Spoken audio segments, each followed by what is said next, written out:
നിസ്കാരമില്ലാത്തവർക്ക് വേണ്ടി ഔലിയാക്കൾ ദുആ പോലും ചെയ്യൂല എന്നാ നമ്മൾ പറയുന്നു. ഔലിയാക്കൾ തന്നെ നിസ്കരിക്കൂല എന്ന് അല്ലെ? എന്തൊക്കെ കള്ള ഔലിയാക്കൾ പറഞ്ഞിട്ടുണ്ട്.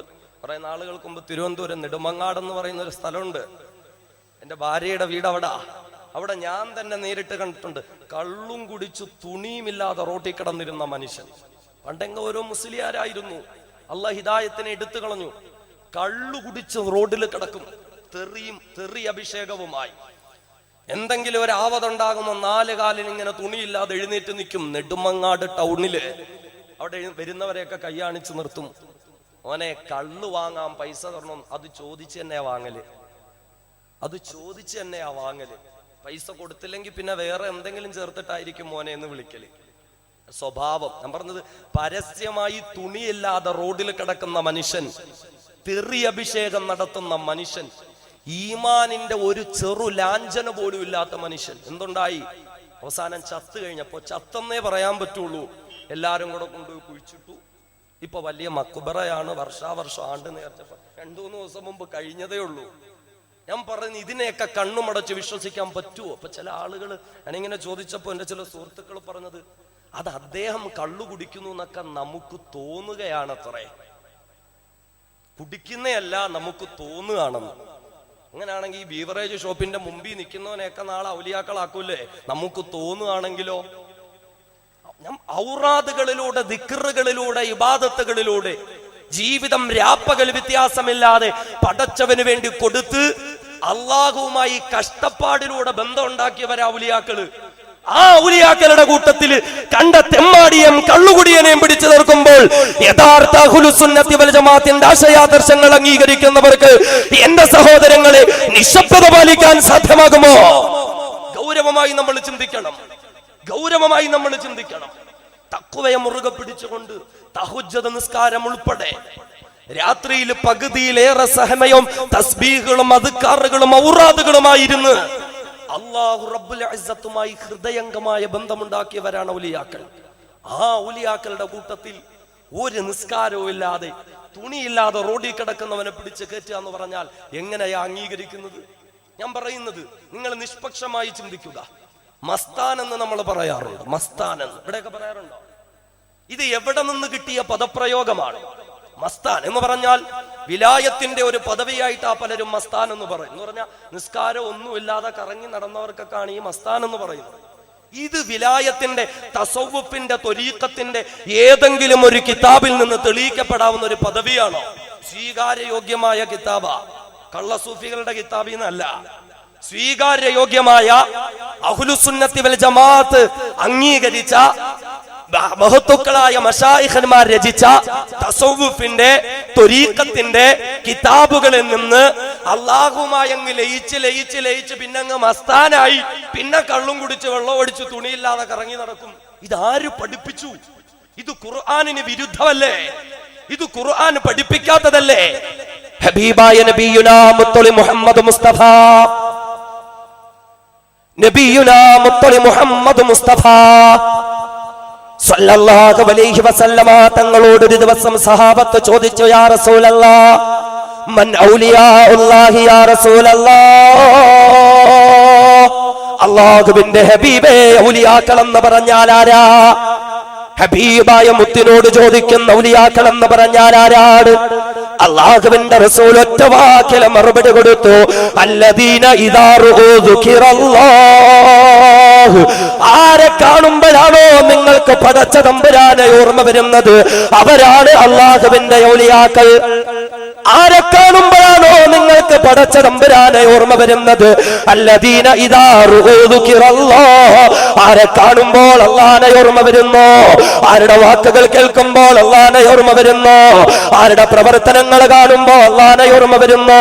നിസ്കാരമില്ലാതെ കറങ്ങി നടക്കുന്നവനൊക്കെ കള്ള ഔലിയാക്കന്മാരാ. കള്ളും കുടിച്ച് പെണ്ണുമായി തൊട്ടുരുമ്മി നടക്കുന്നവനൊക്കെ കള്ള ഔലിയാക്കളാ.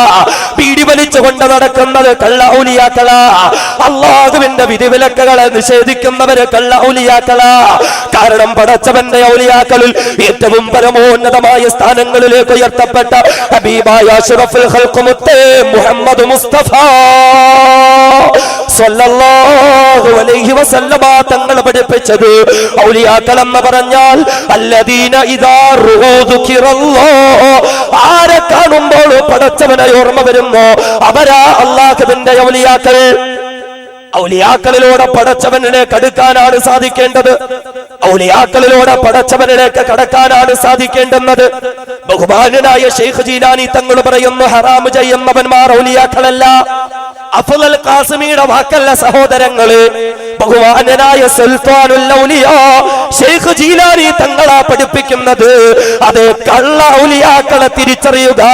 തഖ്വയില്ലാത്തവന്മാർ ഔലിയാക്കളല്ല. നിസ്കാരമില്ലാത്തവന്മാർ ഔലിയാക്കളല്ല.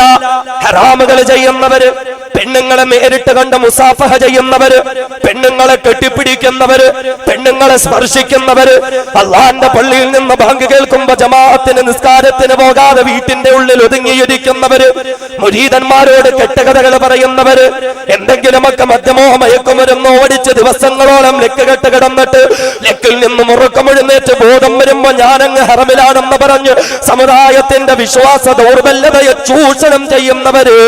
ബഹുമാനനായ ശൈഖ് ജീലാനി തങ്ങൾ പറയുകയാ, ഇങ്ങനെയുള്ള കള്ളൗലിയാക്കളെ തിരിച്ചറിയണേ, ഇങ്ങനെയുള്ള കള്ളൗലിയാക്കളെ തിരിച്ചറിയണേ. ശൈഖ് ജീലാനി തങ്ങൾ ഒരു ദിവസം തന്റെ ശിഷ്യഗണങ്ങളോട് തന്റെ ജീവിതത്തിൽ നടന്ന ഒരു സംഭവത്തെ വിവരിക്കുകയാ. മഹാനവറുകൾ തന്റെ ശിഷ്യഗണങ്ങളോട് പറയുകയാണ്, ഒരു ദിവസം ഞാൻ വുളൂ ചെയ്തുകൊണ്ട് ദിക്ർ ചെയ്തുകൊണ്ട് ഇബാദത്തുകളൊക്കെ കഴിഞ്ഞിട്ട് സുന്നത്തായ രീതിയിൽ കിടന്നുറങ്ങുകയാണ്. ശൈഖ് ജീലാനി തങ്ങൾ സുഖമായി കിടന്നുറങ്ങുകയാണ്. പെട്ടെന്ന് മഹാനുഭാവന്റെ സ്വപ്നത്തിൽ ഒരു വല്ലാത്ത വെളുത്ത പുക കടന്നു വരികയാണ്. ഒരു പ്രകാശം വരികയാണ്. ആത്മീയമായ അനുഭൂതിയും നിർവൃതിയും അടക്കമുള്ളതായ സുഗന്ധം കടന്നു വരികയാണ്. ശൈഖ് ജീലാനി തങ്ങൾക്ക് വല്ലാത്ത സന്തോഷം വരികയാണ്. പെട്ടെന്ന് ശൈഖ് ജീലാനി ഒരു ശബ്ദം കേൾക്കുന്നു, യാ അബ്ദുൽ ഖാദിർ, അല്ലയോ അബ്ദുൽ ഖാദിർ, അന റബ്ബുക, ഏ അബ്ദുൽ ഖാദിറേ, ഞാൻ നിന്റെ റബ്ബാണ് അബ്ദുൽ ഖാദിറേ. ശൈഖ് ജീലാനി തങ്ങൾ ശിഷ്യന്മാരോട് പറഞ്ഞതാണ്, മക്കളെ, ഞാൻ കണ്ട സ്വപ്നം ആത്മീയ നിർവൃതിയുടെ അനുഭൂതികളിലേക്ക് കടന്നുപോയ സ്വപ്നം. ആ സ്വപ്നത്തിലെ പ്രകാശവും സുഗന്ധവും വെളുത്ത പുകപടലങ്ങളും വന്നിട്ട് എന്നെ വിളിക്കുന്നു, യാ അബ്ദുൽ ഖാദിർ, അല്ലയോ അബ്ദുൽ ഖാദിർ, അന റബ്ബുക, ഞാൻ നിന്റെ റബ്ബാണ് അബ്ദുൽ ഖാദിറേ. പടച്ചവൻ ശൈഖ് ജീലാനി തങ്ങളോട് സംസാരിക്കുന്നു അത്രേ.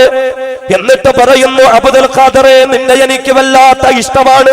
നിന്റെ ഔറാദുകള്, നിന്റെ അദ്കാറുകള്, നിന്റെ ഇബാദത്തുകള്, നിന്റെ റവാത്തിബുകള് മുഴുവനും എനിക്ക് വല്ലാത്ത ഇഷ്ടമാണ് അബ്ദുൽ ഖാദിറേ. അതുകൊണ്ട് നിനക്ക് ഞാൻ സ്ഥാനക്കയറ്റം നൽകുകയാ, വിലായത്തിന്റെ ഉന്നത പദവി നൽകുകയാ.